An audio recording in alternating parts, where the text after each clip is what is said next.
হিসেবে কিন্তু এই কেকের রেসিপিটা তোমরা খুবই সহজ পদ্ধতিতে তোমাদের কাছে রেসিপি বাড়িতে থাকা উপকরণের সাহায্যে তোমরা রেসিপি তৈরি করতে পারবে। করতে চাও একদম লো ফ্লেমে কিন্তু তোমরা এখানে বেক করে নিতে পারো। এক্সট্রা করে এই কেকের মধ্যে কোনো ফ্লেভার অ্যাড করার প্রয়োজন পড়ে না। Hello friends, welcome to cooking baking lovers. আজকের পর্বে তোমাদের কাছে আবারও একটা ছোট্ট টিউটোরিয়াল নিয়ে হাজির হয়েছি। আশা করব আজকের টিউটোরিয়ালটা তোমাদের খুব হেল্পফুল হবে। আজকে তোমাদের কাছে জন্মাষ্টমী স্পেশাল একটা কেকের রেসিপি শেয়ার করে যে কোনো সময় কিন্তু তোমরা গোপালকে ভোগ হিসেবে দিতে পারো। অবশ্যই কিন্তু দিদিভাই তুমি কমেন্ট করে জানিও তোমার গোপালের ভোগ হিসেবে তুমি এই রেসিপিটা ট্রাই করেছো কিনা। ডিম ছাড়া নিরামিষ কেকের রেসিপি তোমাদের কাছে শেয়ার করছি।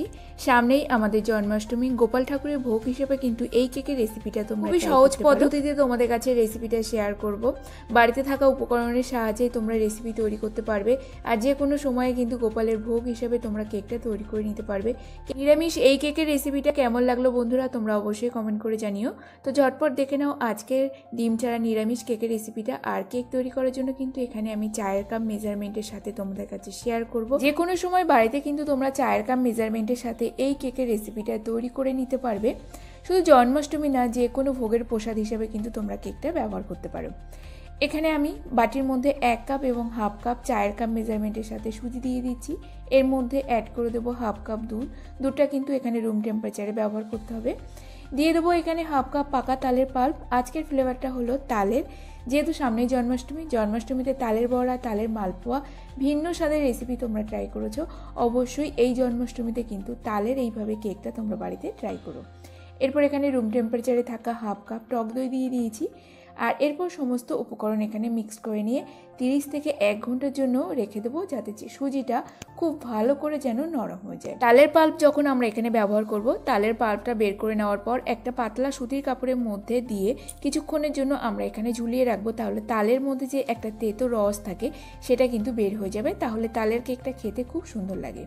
সুজি কেক তৈরি করার জন্য তোমরা সুজির পেস্ট বানিয়ে নিয়ে যদি কেক তৈরি করো, তাহলে কিন্তু ময়দা দিয়ে যেরকম আমরা কেক তৈরি করে থাকি সেরকম কিন্তু একদম টেক্সচার চলে আসে। পর এখানে সুজির পেস্ট তৈরি করে নেওয়ার জন্য ভিজিয়ে রাখা সুজিটা মিক্সচার জারের মধ্যে নিয়ে নিচ্ছি।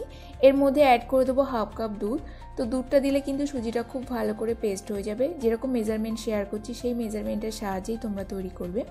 এখানে চিনির পরিমাণটা কিন্তু তোমরা একটু কম বেশি করতে পারো। তো আমি এখানে হাফ কাপ এবং 2 টেবিল চামচ চিনি অ্যাড করছি।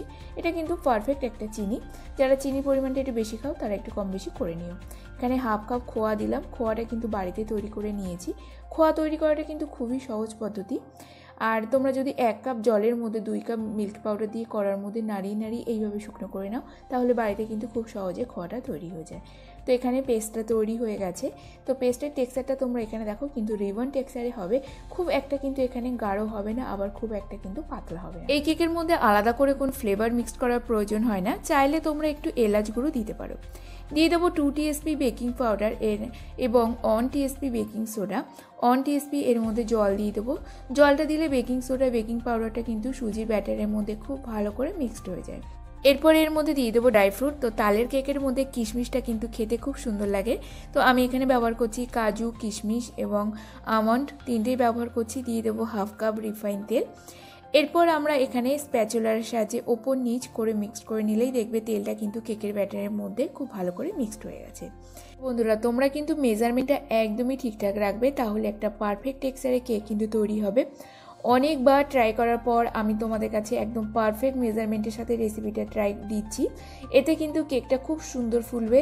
কেকের টেক্সচারটা যেমন সুন্দর হবে তোমরা কিন্তু বিশ্বাসই করতে পারবে না যে ময়দা ছাড়া, ডিম ছাড়া কেকটা এত সুন্দর স্পঞ্জি অ্যান্ড ফ্লাফি হতে পারে। এরপর দেখো আমি এখানে 6 ইঞ্চি এবং 5 ইঞ্চি কেকের মোল্ড নিয়েছি। তো এখানে যে কোনো মোল্ড কিন্তু তোমরা ব্যবহার করতে পারো। তো আগে তোমরা অয়েল ব্রাশ করে একটু বাটার পেপার লাগিয়ে নেবে। প্রতিটা কেকের উপর থেকে আমি সামান্য করে ড্রাই ফ্রুট ছড়িয়ে দিয়েছি। কেকের ব্যাটারটা কিন্তু আমি এতটা ফিল করেছি, তবু তোমরা বেক করার পর দেখতে পাবে কেকটা কত সুন্দর ফুলে উঠছে। কেক বেক করার জন্য আমি এখানে ওটিজি ব্যবহার করব। 150 ডিগ্রি টেম্পারেচারে কেকগুলো বেক হতে 45 মিনিট পর্যন্ত লেগে যায়। খুব একটা কিন্তু আমরা এখানে হাই টেম্পারেচার রাখবো না। আর যদি তোমরা গ্যাস ওভেনে বেক করতে চাও, একদম লো ফ্লেমে কিন্তু তোমরা এখানে বেক করে নিতে পারো। সেক্ষেত্রেও তোমাদের 40 থেকে 45 মিনিট সময় লাগবে। তো কেকগুলো তোমরা এখানে খেয়াল করেছো কতটা কিন্তু ফুলে উঠেছে। এরপর কেক ঠান্ডা হয়ে যাওয়ার পর আমি এখানে ওভেন থেকে বের করে নিয়েছি। এক এক করে কেকটা ডিমোল্ড করে নেব। তো প্রথমে বড় সাইজের কেকটাই ডিমোল্ড করে নিচ্ছি। আর আর ছোট সাইজে যে কেকটা দেখছো এটা কিন্তু গিফট হিসেবে যাবে। তো আমি কারো কাছে গল্প করে ফেলেছিলাম যে আমি তাল দিয়ে কেক তৈরি করেছি, সে কখনো ট্রাই করেনি, তো তার জন্য এটা গিফট হিসেবে দিয়ে দেবো। এখানে কেকটা ডিমোল করে নিচ্ছি। কেকের টেক্সচারটা তোমরা দেখে বুঝতে পারছো খুব সুন্দর আসে। আর বিশেষ করে এই তালের কেকের মধ্যে কিশমিশটা কিন্তু আমার খেতে খুব পছন্দ লাগে। আর তোমরা এখানে উপর থেকে গার্নিশিং করার জন্য একটু গ্রেট কোকোনাট দিতে পারো, আর ভেতরে যদি চাও তোমরা গ্রেটেড কোকোনাটও অ্যাড করতে পারো।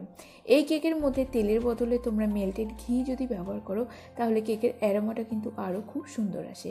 এক্সট্রা করে এই কেকের মধ্যে কোনো ফ্লেভার অ্যাড করার প্রয়োজন পড়ে না।